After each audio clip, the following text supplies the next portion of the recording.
Батаның құдіреті. Халқымыз ерте заманнан бастап жақсы тілектердің қазынасы, жан дүниенің азығы болатын.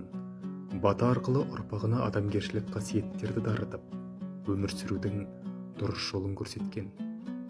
Батаның қуатымен жас ұрпақтың жүрегінде елге, туған жерге деген махаббатты, мейірімділікті оятқан.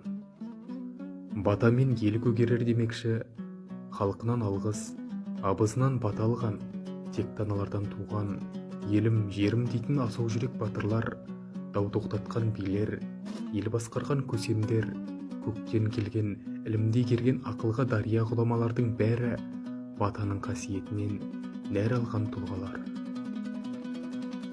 Батаның құдіретін қасиетті қанымызда жазылған тарихтан ізденіп, рухымызды оятайық. Жаһандағы жаттың мәдениетіне алаңдамай, мәңгілік ел болуды мақсат етіп, қазақ елінің іргетасын қалаған, ата-бабаларымыздың рухы сіңген өз мәдениетіміздің жолымен жүрейік.